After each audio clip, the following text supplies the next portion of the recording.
So hi, Katie here. I think it's longer than 2 weeks actually, so apologies for the delay. Well, I'm just going to talk about a little update in my life again today. Big news is about a week ago, I had my appointment with the gender clinic over the phone, and they basically told me my estrogen and my testosterone levels. Good news is everything is good with regards to my liver and kidneys and my overall sort of health. You know, my blood is like stabilized, so that's okay. My blood count stabilized, but my actual testosterone level, that was 0.4, which is ideal. But now here's the thing: my estrogen level seems to have dropped from 700 to 152.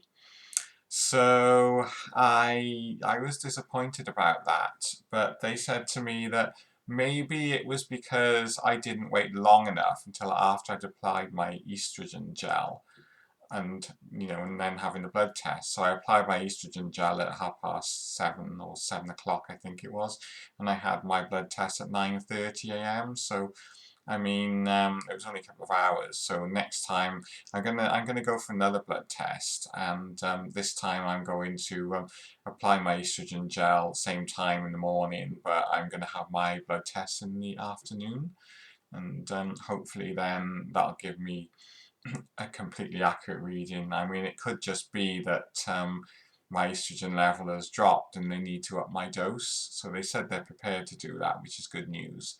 But it came as a bit of a shock to me, really, though, because I was expecting 700 again. I mean, they want to get me to a level of 400. Sort of changes wise,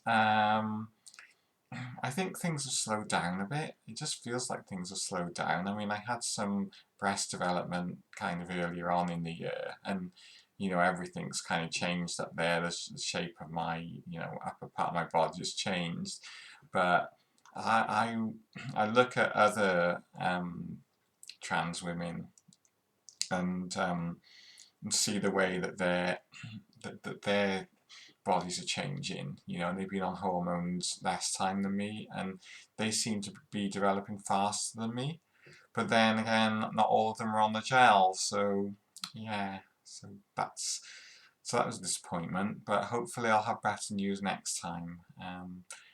So yeah, so I've been quite depressed, mine, because I actually just sort of I I really do miss meeting up with other trans people at our local trans group.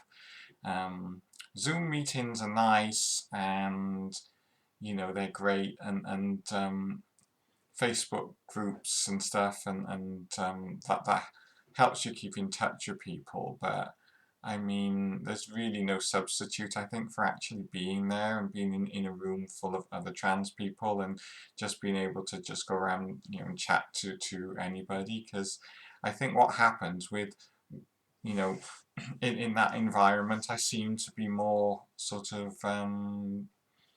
it seems to bring me out of myself more. So, which is quite strange, really, because I am quite a shy person. So you'd think it would be the opposite, but I am not very comfortable on Zoom, especially if there's a group of us. I never really know when to speak. So I know that sounds strange, but it's just different because when you're in a large group at a meeting, you tend to sort of like chat a little bit as the large group in a circle maybe, and then you'll maybe start chatting to the couple of people next to you and maybe circulating around the room and making new friends and stuff and keeping up with friends as well, and that to me is an ideal evening spent at a transgender group meeting. But yeah, so that's kind of, you know, I have been depressed. um, but Yeah, so I literally, I mean, the news has been pretty bad lately, really, for trans people. I mean, it's been bad all this year, since the government rejected the GRA reforms and, on completely, well, the majority of people who responded to the consultation, 70%, 70% actually agreed with changes and reforms to the Gender Recognition Act, but the government just went with what the extremists have been saying. The sort of so-called gender critical feminists and a lot of the, far right people. And so that was bad news. Great to see Trump go though, so I think that's probably weakened them in the long run quite a bit. I mean, they still haven't caught on in this country yet, but Boris is going to find that he's going to need to appeal to, more kind of centrist type people, more kind of liberal wing of the Tory party maybe. So yeah, but I mean, like last couple of weeks, I mean, well, like let's start with the Keira Bell judgment first. That's really, really awful, I think, because I mean, basically, the High Court ruled that trans people under the age of 16 aren't psychologically, emotionally, intellectually, whichever way you want to describe it, capable of deciding whether they want to go on puberty blockers or not. And that's just terrible because, like, I knew I was trans at the age of 3. So, I mean, by the time you're sort of 15, 14, 15, 16, you're kind of like starting puberty. Well, I mean, even earlier, some people start puberty 11. I mean, it's like, and pretty much that you're trans. And I mean, I knew I was trans, but you, you, to go through puberty, it's actually puberty that's irreversible. Because if I wish I'd transitioned when I was younger, because then I wouldn't have to kind of like deal with all the changes that male puberty made to my body. And to put a trans child through puberty, through the wrong puberty, is, you know, beyond cruel, really. It's just terrible. And, everybody needs to rally around trans people, under the age of 16 who are being treated like this. It's really unfair. I mean, we really need as a community to rally around these people, these young people. I mean, I think even if somebody's 16, they could still be taken to court and asked to prove, that they're capable of understanding, the ramifications of being on puberty blockers. And actually, puberty blockers are completely reversible. It's puberty that is not reversible. Actually, going through the wrong puberty as a trans child is not reversible. And people like me, with my deep voice and all the other things as well, people saying I'm really manly and I'm masculine, making fun of me, we're living proof that once you're forced to go through puberty as a trans kid, you won't, you'll never really feel right in yourself again. So yeah, but yeah, so there was that. And also there was the business with Lush Cosmetics donating £3,000 to a woman's place, which is a transphobic hate group.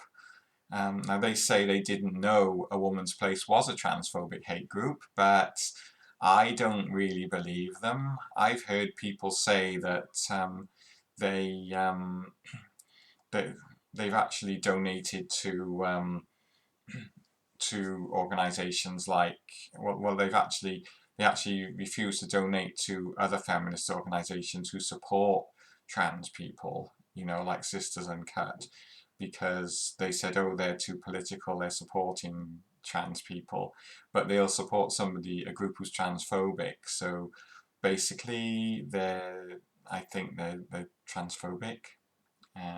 Despite some of the campaigns they've run, you know, sort of saying how trans friendly they are, they're obviously not. If they're giving £3,000 to a group like A Woman's Place, whose sole purpose is to attack trans women and girls, then, you know, I mean, why, you know, a cosmetic company doing that, surely, you know, we should not give our money to Lush, you know? I mean, that's what I think. We should not, you know, I certainly won't be buying any Lush Cosmetics.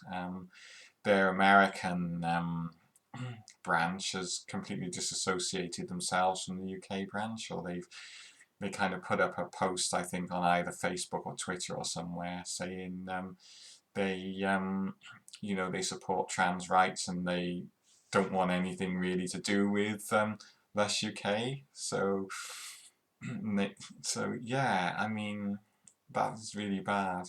So yeah. So yeah, so the only other noticeable change you might have sort of realised about me is my hair. So I had my hair done, and I feel much better now because the extensions were great, you know, but I left them in too long, and so they had to come out. So I've sort of like lost quite a bit of hair here. I've kind of had it like, it's almost like a shoulder length bob. And I've had my hair colour changed as well, and I'm really delighted with it. So yeah, I wanted to go like blonde, but I mean this golden brown is really nice. I really like it. So I may go lighter in the future, but because I've been dyeing my hair literally black brown since brown black since you know, for the last couple of years, which is like a shade darker than my normal hair colour, I I kind of, you know, it wasn't possible really to do a complete lighter blonde colour, but I have got this really beautiful golden brown now, and I'm so pleased. And it's just nice to be able to run my fingers through my hair again. I mean, in my last couple of videos, you could probably see like the state my hair was in before I had it done. I mean, I was resorting to wigs all the time. So, but I mean, with this hairstyle, what I'm going to do is I'm going to get some extensions, some clipping extensions to match this colour. And, you know, I can sort of do hairstyles with those. You know, I can do my usual pigtails, you know, or like tie it back, or do like the half ponytail type thing, you know. I might even be able to put it on top as well, because you can get sort of like hair, you know, hair bun things. But yeah, and also there's wigs as well, you know, if I fancy changing colour for, you know, a day or go out or something when it's safe for us to go out again. So yeah. But that's all I wanted to say, really. So this is almost 15 minutes now. So I'd like to say thank you all for watching, and I love you all. And please, you know, if you have any feedback, please leave some feedback below. Kind of put your fingers below. And yeah, that would be awesome. So I love you all, and hopefully I'll get another video out by Christmas. Maybe, I don't know. I haven't got a Santa hat, and I haven't put any decorations up, so it's not going to be very festive, but yeah, I hope to get one out before Christmas now. And so yeah, so I love you all, so au revoir, bye.